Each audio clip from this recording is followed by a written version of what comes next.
अरे वाह। प्रणाम। खुश रही। प्रणाम खुश पंडित रही, जी। खुश प्रणाम। रही, खुश रही। ई बाबू के परिचय पंडित जी। हाँ, यहाँ के सत्यनारायण बाबू के सबसे छोटका लड़का राजू जी हैं। हाँ। ना तो बाबू देखे में भी होनहार लगता रहे। अरे अब कहते बैठनी लंका में जौन सबसे छोटका रहे तौन 49.5 भगवान के नाम लेके वो माई हलवा बनौले है। चला भीतर। तू चला ना, हम आओ तब तू जा। तो गोड़ पड़ता नहीं भाई, भीतर चल। चल अरे चल अब माई हलवा खिए चल। ली ना, ली। हाँ, हम शादी करे खातिर तैयार बनी। भगवान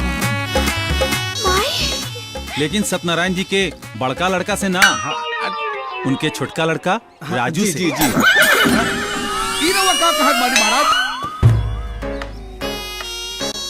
बड़ लड़का के घर में कुआरे रख के आज छोट लड़का के ब्याह कर दी। महाराज तो हमने क्या करी सना, हमने के अपन फूल जैसा लड़की के बियाह रवाई बुढ़ाट लड़का से कर दी सा।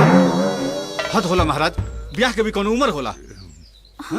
और पंडित जी रुआ रोत कलर नहीं के बुलेट में बुलेट लेगा। हाँ अरे महाराज लेता जाए, चला के देख। एक काम करिए, अपन बुलेट लेकर अपना घर में रखिए। पहुंच चली था हीरा, हीरा।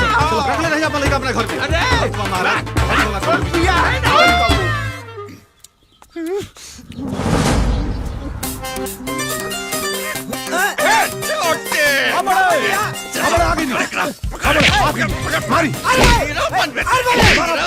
अरे तो तोरा के पता रहे कि बरदुआरा वाला बाड़े तो काहे आ गई रे? मारा मारा बड़े। अरे भाई रे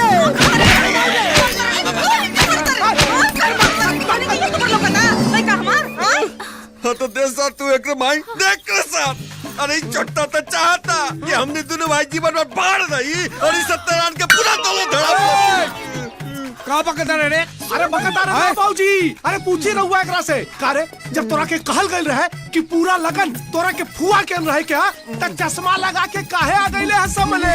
डॉक्टर हेलीकॉप्टर से छत पर उतर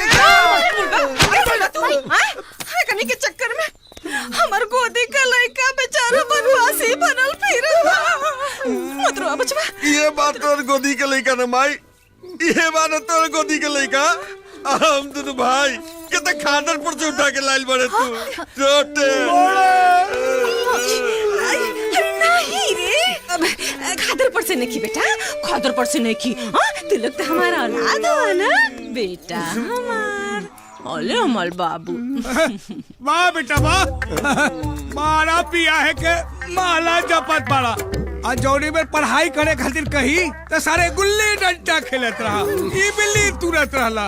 जा बेटा इमली तुरा तूरा इमली नाला कहीं की। सुना रो सुनी, ऐसा ना बेटा बस 15-20 दिन का लगन ही और रह गई। अब बच्चा खाली 15-20 दिन खातिर फुआ क्या चल जा बाबू।